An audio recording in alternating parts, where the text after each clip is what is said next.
William Traynor seemingly has the perfect life, a nice apartment, a beautiful girlfriend, and a high-powered corporate job. But this all changes one morning as he rushes to work in the rain. Busy on a phone call, not paying attention, he hails a taxi across the road. When a horn beeps, his eyes light up, and we hear the sound of tires screeching. Louisa Clark appears to be a bright, bubbly young lady who always has a smile on her face. Dressed in her audacious outfits, she serves coffee and tea and cakes to customers at the cafe she works at. All looks well, and she seems to be having a nice time until the cafe closes and her boss apologetically fires her. It turns out that Louisa lives with her working class family, all of whom are struggling to make ends meet. The money from her job wasn't for Louisa, but for her family so they can all get by. They argue about it over dinner, but Louisa's mother is sure that she'll find something. The next day, Louisa meets up with her boyfriend Patrick at the local athletics track. He gives her advice concerning how to get back on her feet, but she's down and doesn't seem to want it. He pushes her and tells her that if she wants work, she has to keep searching.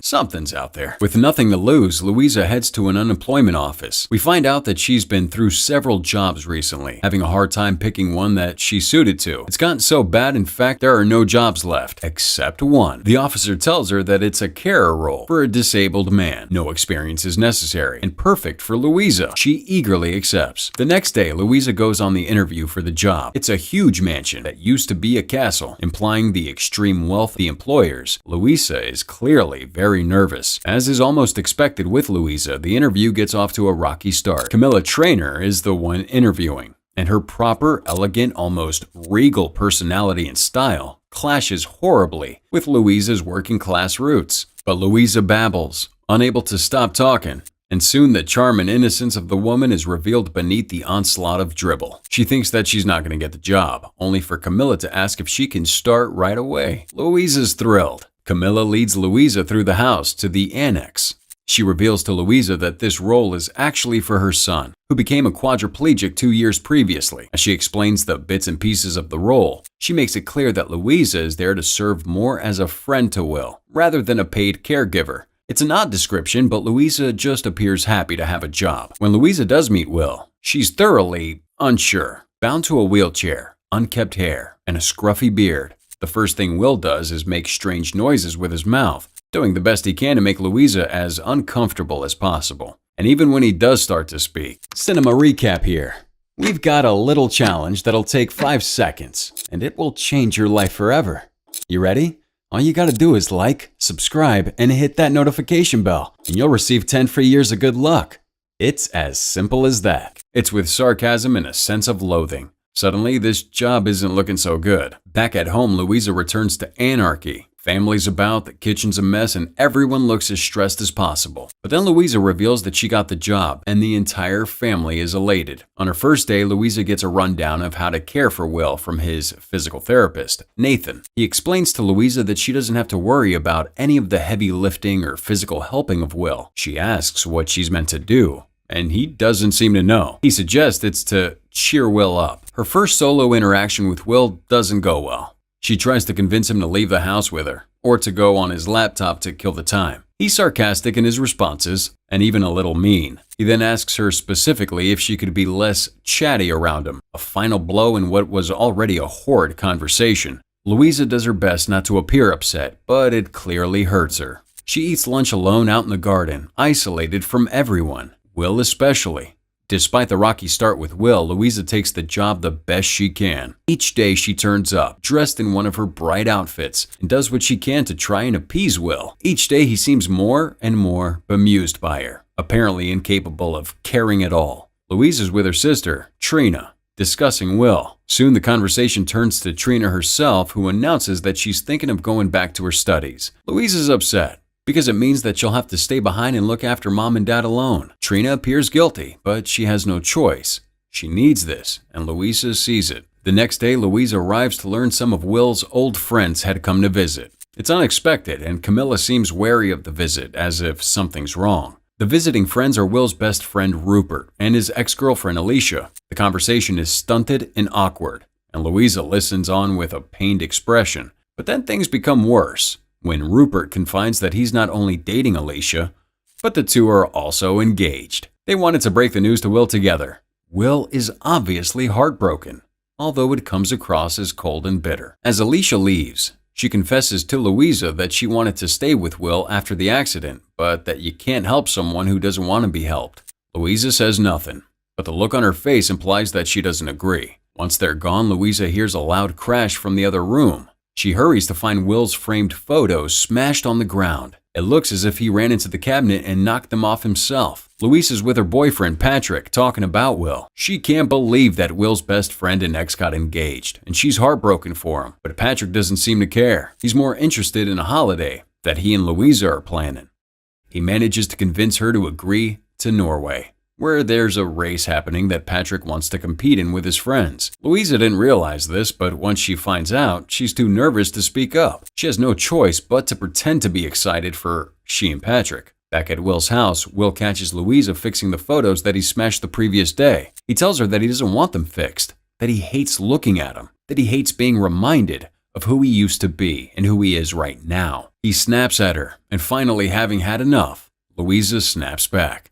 She tells him to stop being an arse because she doesn't deserve it. She then lets slip that she's only doing the job because of how much she needs the money. This seems to strike a chord with Will. That afternoon, most unexpectedly, Will invites Louisa to watch a movie with him. She doesn't like the kind of movies he watches, ones with subtitles, but she agrees. And to his delight, she loves it. It's the first real conversation they've had. And then shockingly, Will suggests they go outside. Their conversation flows and both seem to be genuinely enjoying one another's company. Even Camilla notices, which she looks rather pleased about. A trip to the hospital sees Nathan confide in Louisa just how hard Will's life is. He explains that there's no chance of recovery for him. And what's worse, because of his condition, he's easily susceptible to extreme sickness and is in constant pain. Really, his life is even worse than Will makes it out to be. At the movies that night with Patrick, Louisa suggests a foreign movie. He laughs it off and picks out a comedy instead. It's snowing outside, but inside, Will's sick. He's running a fever, and his father asks Louisa to watch him closely. She does, becoming increasingly worried as his condition worsens. She tries to call for help, but half awake, Will tells her not to worry and that he'll be fine. But the hours pass, and he becomes worse and worse and worse. Eventually, Nathan arrives, and when he sees the condition Will's in, he freaks out. He rushes to help, doing what he can to ensure that Will doesn't die. It's at this point that Louisa sees cut marks on Will's wrists, and she realizes that Will was lying to her about how he felt. Louisa stays with Will that night, despite not having to, and she sits by his side. She watches an old birthday video that Will's friends made him. In it, he's shown to be a completely different person, full of life and joy. Will wakes to find her still in his room. They talk some more, bonding, and slowly Will can be seen to be coming around. Things take a nasty turn when Louisa overhears Will's parents arguing. Apparently, Will has struck a deal with them that will see him end his life by euthanasia in 6 months' time. Camilla's distraught, not wanting it to come to this, but his father seems to think it's Will's choice, and there's nothing they can do. Naturally, Louisa's upset and considers leaving the job entirely.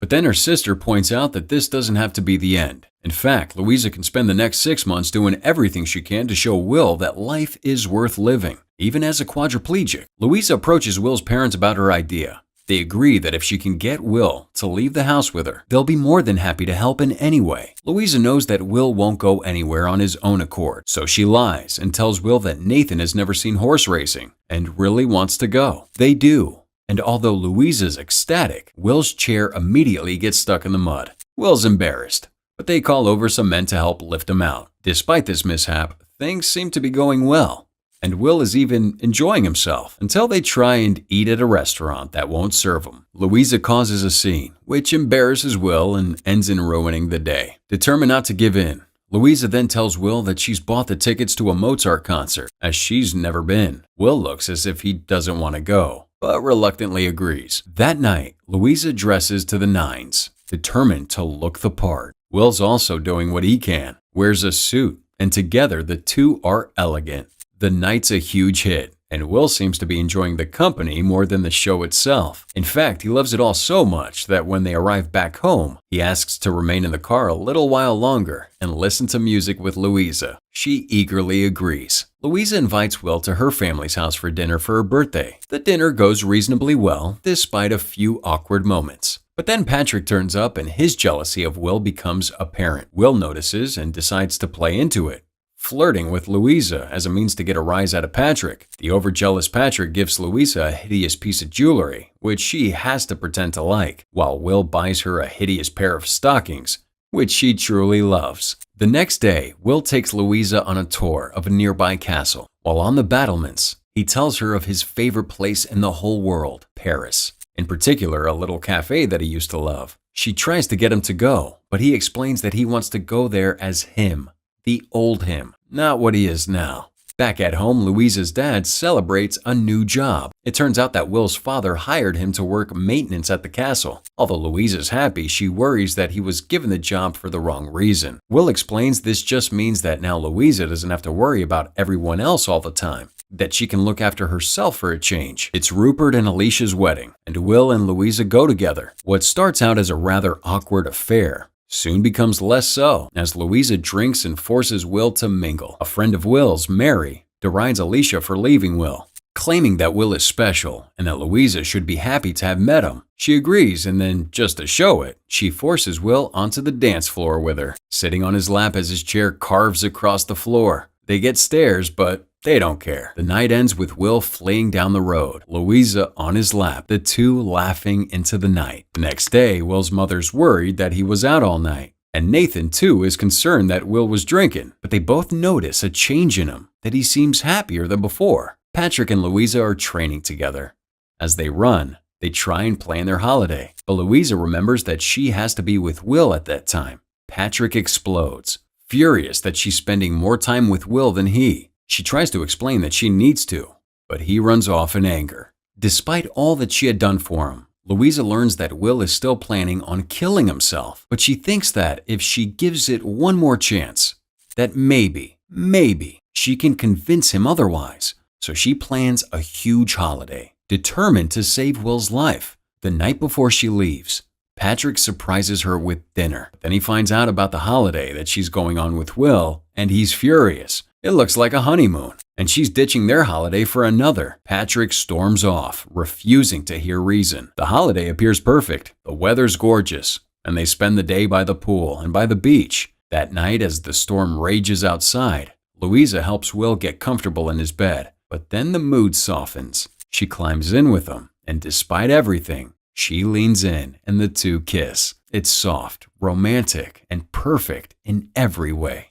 The next day is as good as the first, and Louisa seems to be floating on air. But that night, she admits her feelings for Will, and everything turns sour. Despite how Will feels, despite the love he obviously holds for her, he's still gonna kill himself when the time comes. She calls him selfish, but he explains that he can't live this life. It isn't his life. Furthermore, he doesn't want her to end up resenting him and all that he can't do for her while he's paralyzed. She won't listen, and after crying her eyes out, she storms off, heartbroken. Funny thing though, so's Will. They return home from the holiday, and everything's different. Despite his parents thinking there might be a chance, one look at the miserable Louisa reveals to them their worst fears. Louisa tells them that there's nothing she can do, and Camilla bursts into tears. That night, Louisa reveals to her parents what's been going on. Her mother's furious at the situation, but her father's more reserved. He explains that you can't change people. The best you can do is learn to love them for who they are, and hope it's enough. It's now that Louisa realizes she's made a huge mistake, and that she should be with Will for his last moments, not away from him.